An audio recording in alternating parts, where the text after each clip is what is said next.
अब हम लोग बात करने वाले हैं कि क्वेश्चन क्या है हम लोग का उपनिषद और वेदों की विचारधारा में क्या अंतर है कि जो उपनिषद है और वेद है दोनों की विचारधारा में क्या अंतर है और कहाँ पे अंतर है। ठीक है, तो विपनिषद जो है वेद के कर्मकांड के विरुद्ध प्रतिक्रिया करते हैं, यही कारण है। उपनिषद जो है ना वेद के कर्मकांड के विरुद्ध प्रतिक्रिया करते हैं, यही कारण है कि वेदों की विचारधारा और उपनिषद की विचारधारा में महान अंतर दिखाई देता है। वेद का आधार क्या है कि कर्म है, वेद में यज्ञ की विधियों का वर्णन किया गया है, परंतु उपनिषद का आधार क्या है, ज्ञान है। उपनिषद का उद्देश्य जीवन संबंधी चिंतन पर जोर देना है। चरम तत्व के संबंध में अनेक मत उपनिषद में प्रतिपादित किए गए हैं। उपनिषद मूलतः दर्शन शास्त्र जिसमें गंभीर तात्विक विवेचन पाया जाता है। वेद के ऋषिगण बहुदेववादी हैं, उनकी दृष्टि प्रकृति पर पड़ती है और वे प्रकृति के विभिन्न रूपों में उपासना का विषय मानते हैं। वेद के ऋषियों का केंद्र प्रकृति रहता है, परंतु उपनिषद के ऋषिगण के बजाय आत्मा को केंद्र मानते हैं। वे आत्मा से साक्षात्कार की अभिलाषा व्यक्त करते हैं। उपनिषद के ऋषिगण ने ईश्वर को आत्मा को देखा है, अतः वैदिक धर्म बहिर्मुखी है जबकि उपनिषद का धर्म अंतर्मुखी है। जीवन और जगत के प्रति भी वेद और उपनिषद का दृष्टिकोण भिन्न प्रतीत होता है।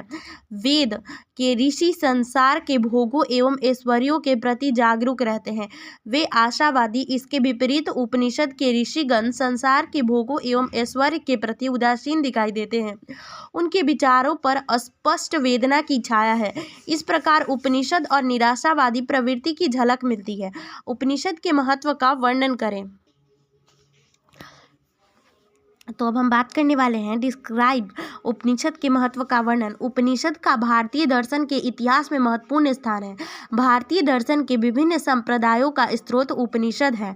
ब्लूमफील्ड ने कहा, नास्तिक बौद्ध मत को लेकर हिंदू विचारक का कोई भी महत्वपूर्ण अंग ऐसा नहीं है जिसका मूल उपनिषद में ना हो। न्याय, वैशेषिक, सांख्य, योग, अद्वैत एवं विशिष्ट योग, वेदांत आदि आस्तिक मत तथा जैन और बौद्ध आदि नास्तिक मत के प्राय सभी मुख्य सिद्धांत उपनिषदों में निहित है। बौद्ध दर्शन के आत्मनाद का मूल रूप कठोपनिषद से मिलता है, जहां यह कहा गया है कि मनुष्य के मर जाने पर यह संदेह होता है कि वह रहता अथवा नहीं रहता। बुद्ध के दुखवाद का आधार सर्व दुखम तथा क्षणिकवाद का सर्व क्षणिक जो उपनिषद के वाक्य में मिल सकता है। सांख्य दर्शन के त्रिगुणमयी प्रकृति का वर्णन श्वेतवस्वर उपनिषद में मिलता है। इसी उपनिषद में योग के अष्टांग मार्ग का वर्णन भी मिलता है। शंकर का निर्गुण ब्रह्म संबंधी विचार छंदोगी उपनिषद से मिलती इस उपनिषद में शंकर आत्मा और ब्रह्म के संबंध का सिद्धांत भी मिलता है। उपनिषद में मायावाद का सिद्धांत भी यत्र तत्र मिल जाता है।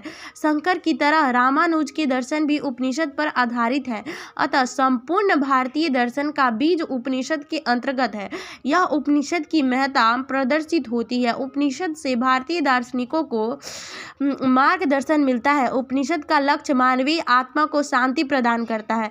जब जब भारत में महान क्रांतियां हुई तब तब यहाँ के दार्शनिकों ने उपनिषद से प्रेरणा ग्रहण की। ठीक है, अब हम लोग बात करने वाले हैं कि बौद्ध का जो दर्शन था उस पर हम लोग प्रकाश डालने वाले हैं। बौद्ध दर्शन की, बौद्ध की जो स्थापना है वो कैसे हुई और किस तरीके से बौद्ध का उद्भव काल हुआ और किस तरीके से उनकी जो समाज है उन धीरे धीरे आगे बढ़ा और उस समय की सारी परिस्थितियों के बारे में जानेंगे। तो देखिए, बौद्ध दर्शन के संस्थापक महात्मा बुद्ध माने जाते हैं। बुद्ध का जन्म ईसा की 6वीं शताब्दी पूर्व हुआ था।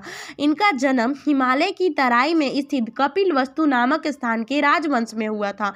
बुद्ध के बचपन का नाम सिद्धार्थ था। राजवंश में जन्म लेने के फलस्वरूप इनके जीवन को सुखमय बनाने के लिए पिता ने भिन्न भिन्न प्रकार के आमोद प्रमोद के प्रबंधन किए ताकि सिद्धार्थ का मन विश्व की क्षणभंगुरता तथा दुख की ओर इनकी कहानी हम लोग सुनते हैं तो हम लोग को बताया जाता है ना कि एक जब ये जन्म लिए थे तो इनको ऋषि मुनि आकर के बताए थे कि देखिए आपका बेटा जो है राजा बनेगा नहीं तो संत बनेगा। तो उनको लगा था, तो इसलिए वो चाहते थे कि इनको कोई भी दुख ना मिले ताकि ये संत बन जाए, तो हर तरीके की व्यवस्था किए थे, लेकिन फिर भी वो नहीं हो पाया। पिता के हजारों प्रयत्न के बावजूद भी सिद्धार्थ का घर मन संसार की दुखमय अवस्था की ओर जाने से बच न सका।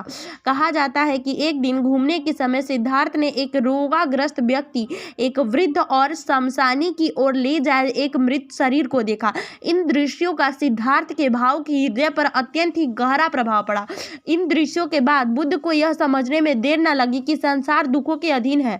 संसार के दुखों को किस प्रकार दूर किया जाए, यह चिंता निरंतर बुद्ध को सताने लगी।